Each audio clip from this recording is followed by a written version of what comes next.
কি গো, এখনো চা খাওনি? ঠান্ডা হয়ে গেল।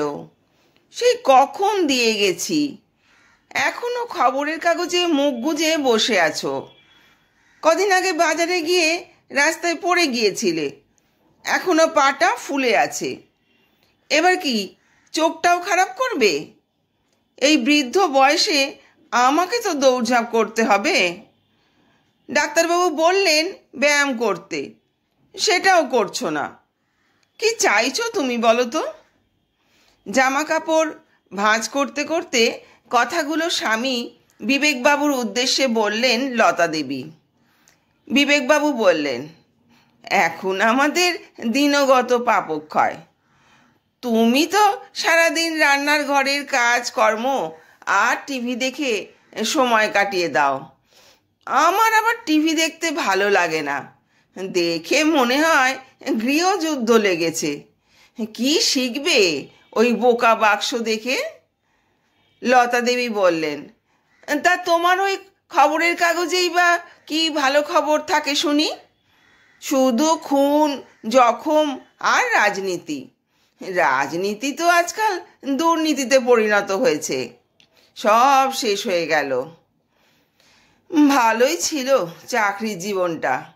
10টা 5টা ডিউটি করে বেশ কেটে যাচ্ছিল। ভাবলাম অবসরের পর ছেলে বৌমা আর নাতিকে নিয়ে দিন কাটাবো। সেসব তো কিছুই হলো না।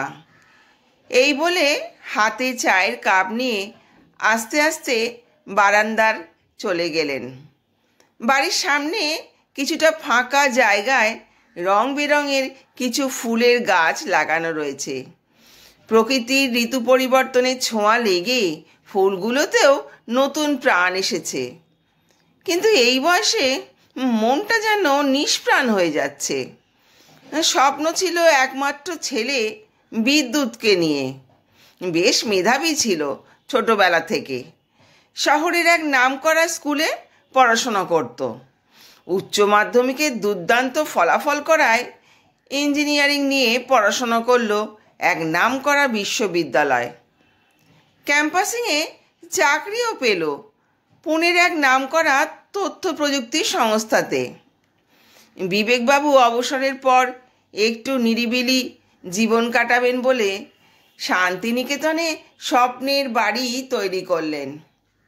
লতা দেবী ভেবেছিলেন এখানে ছেলের বিয়ে দিয়ে একটা সুন্দর জীবন কাটাবেন। শুরু হলো পাত্রী খোঁজার কাজ। হঠাৎ একদিন বিদ্যুৎ বাড়িতে নিয়ে এলো ওর অফিসের সহকর্মী সোনাক্ষীকে। বলল ওকেই বিয়ে করতে চায়। একমাত্র ছেলের বউ, নিজেরাই দেখে শুনে বিয়ে দেবেন বলে ঠিক করেছিলেন। কিন্তু তা তো হলো না। তাই ওদের সুখের কথা ভেবে 4 হাত এক করে বিয়েটাও দিয়ে দিলেন। কিন্তু সবার কপালে তো সুখের হয় না। একসঙ্গে সবাই মিলে থাকবো বললে কি থাকা যায়? কিছুদিন কাটতে না কাটতেই বিদ্যুৎ আর সোনাক্ষী চলে গেল পুনেতে নিজেদের কর্মস্থলে। এখন সপ্তাহান্তে 1-8বার ফোনে খোঁজখবর নেয় ছেলে বৌমা। এইভাবে কেটে গেল প্রায় 10 বছর। স্বচক্ষে দেখা সৌভাগ্য না হলেও মুঠোফোনের কল্যাণে নাতি রোহনের সঙ্গে কথা হয়েছে। বিদেশি উচ্চারণে ভাঙা ভাঙা বাংলায় শুধু বলতে পারে, হাই দাদু ভাই, আর হ্যালো থাম্মি, তোমরা ভালো আছো তো? ব্যাস ওইটুকু। তবে বিদ্যুৎ খুব গর্ববোধ করে ছেলে বাংলা বলতে পারে না বলে।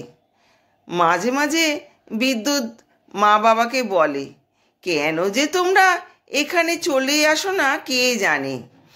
আজকাল রোহন যা সুন্দর ইংরেজিতে কথা বলে, শুনলে অবাক হয়ে যেতে।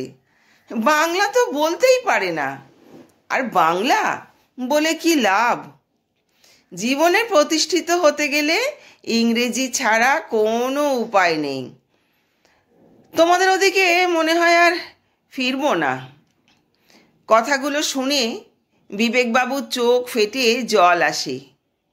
যে বাংলায় জন্মগ্রহণ করলো, যার জল বাতাসে বড় হলো, শিক্ষা গ্রহণ করলো, আজ বিদেশে গিয়ে নিজের মাতৃভূমি মাতৃভাষাকে অসম্মান করছিস এত দম্ভ নিয়ে?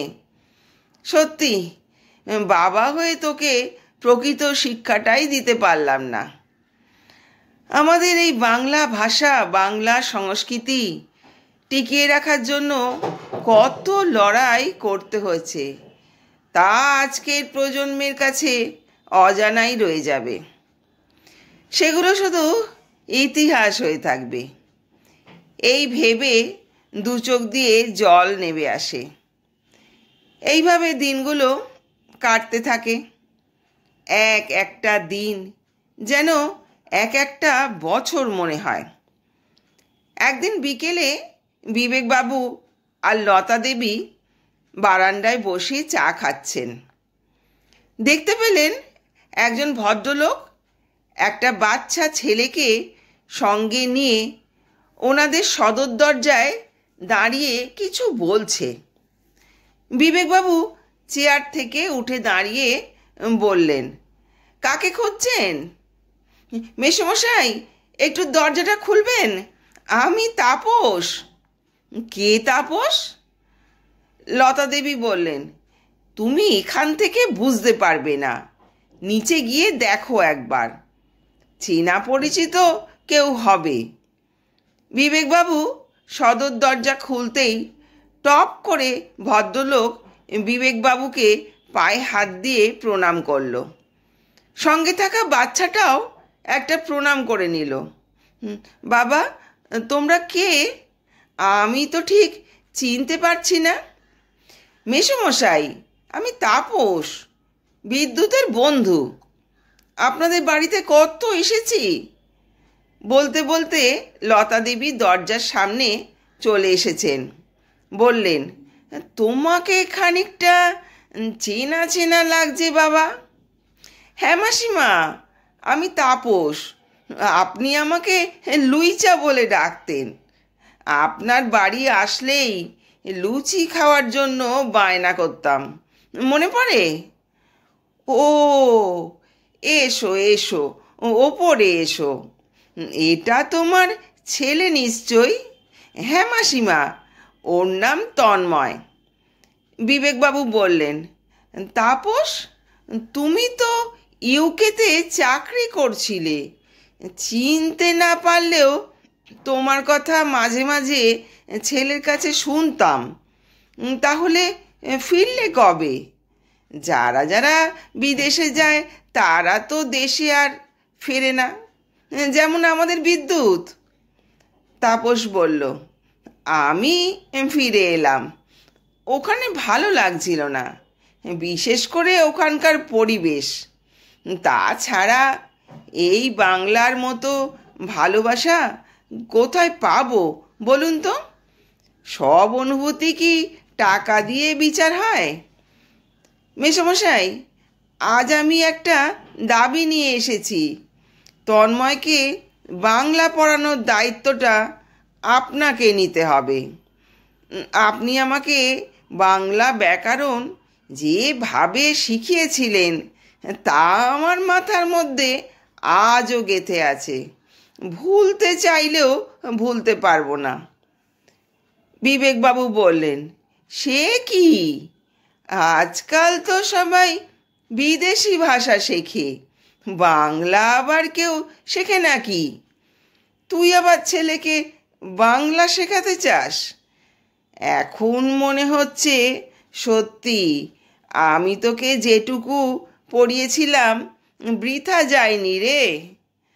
তাপস বলল, বাংলাতে যে আমাদের নারীর টান লুকিয়ে আছে। ক্যারিয়ারের পিছনে না দৌড়ে আমার ছেলে মানুষের মতো মানুষ হোক, নিজের মাতৃভাষাকে জানুক, শ্রদ্ধা করতে শিখুক মাতৃভূমিকে। সব অভিমান ভুলে বিবেকবাবু তন্ময়ের দিকে করমর্দন করার জন্য হাত বাড়িয়ে দিলেন। তন্ময় হাতটা ধরল, তবে প্রণাম করল 2 হাত জড়ো করে। বন্ধুরা, গল্পটা কেমন লাগলো একটা কমেন্ট করে জানিও, আর চ্যানেলটাকে সাবস্ক্রাইব করে পাশে থেকো। সঙ্গে থাকা বেল আইকনটা অন করে দিও, যাতে আমার লেখা গল্প সর্বপ্রথম নোটিফিকেশনটা তোমার কাছে যায়। সবাই সুস্থ থেকো, ভালো থেকো, ধন্যবাদ।